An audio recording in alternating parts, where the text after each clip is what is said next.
Okay, here we go, another great Tuesday with Deb Lambert, garden author. And Deb, our plants of the week. Where do we start?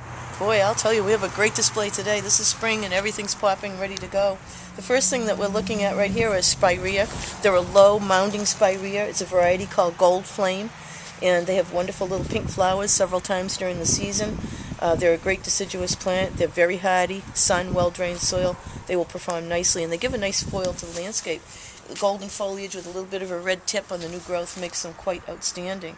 As we walk around this little display here, the next thing we're going to be looking at is some low, very, very showy rhododendrons. This is a variety called Kenjanic, and it's a low one. It gets about 2 feet or so, 2 to 3 feet tall, and 3 to 4 feet wide. So it's low, mounding, nice and compact.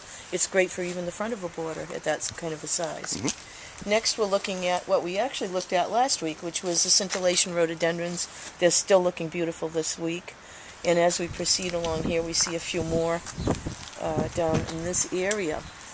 Also coming out this week and starting to flower nicely are the brooms. The Scotch brooms are just wonderful plants in the landscape. They're graceful, flowing. They will take seaside conditions quite nicely. They're very hardy. They need a really well-drained soil to perform nicely. They get about 5 to 6 feet tall and give you lots and lots of color, early color. And the stems, as you can see, are a nice vibrant green. So they're very attractive even in the wintertime. They make a nice accent.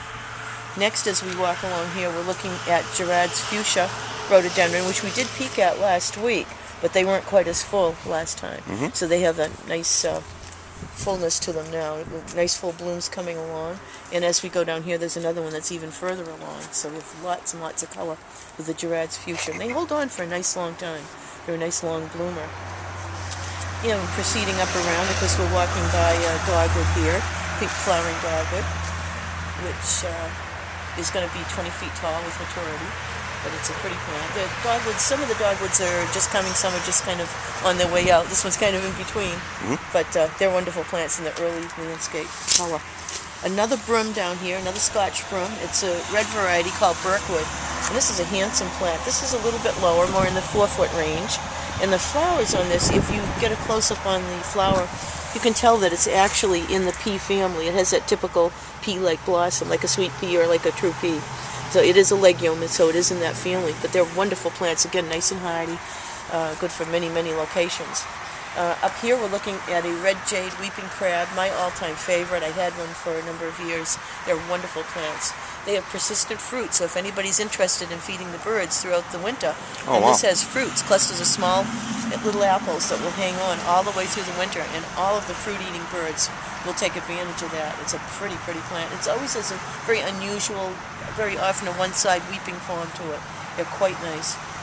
Next we have an andrometer. I know we've covered andrometers lately, or pieris, but this is a new variety that we haven't looked at before, and we talked about them having as a variety called New Red, as a variety called Mountain Fire, which have the really intense red new foliage, and they are taller plants that get in the 6-foot range. This is a lower version of that, and this is a newer variety called Flaming Silver, and this is a lower plant, so if anybody has a smaller landscape, smaller garden, 4 foot or so is about what it attains by about 4 feet wide. So that's a pretty plant. Just getting through its flowering cycle, but great new pinkish foliage on that one. More low rhododendrons in here. This is a personal favorite of mine called Percy Wiseman. This is a wonderful plant, again 3 foot or so by about 3 feet wide, maybe 4 feet wide with age, with maturity. So that's a great plant in the smaller gardens, the lower landscape. Kenjanic again, which we started. This is kind of where we came in on this one. Up in the back here, certainly with a lot of color and a lot of interest, absolutely spectacular, is dappled willow. This is not a small plant. This is a plant that will get 10 feet tall, 10 feet wide with age, but it can be kept pruned and kept confined at a smaller size as well. But the new growth, with all this great new pink and white coloration on it, is what people really look at. And from a distance, it looks like a flowering plant. It really does. So it gives you all that nice contrast. The older leaves are green with the white variegation, and then you have that nice pink and white top on it, which really sets it off nicely. And then last but not least, we have a Yako Prince, also a short, compact plant, nice squat plant. I have grown this in the past. It was wonderful, absolutely wonderful, near a rough stone wall is very pretty in a spot like that.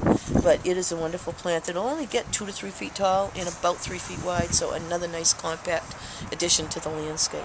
But that's some of the early colors that we have going on this week, and I think it's a pretty nice selection.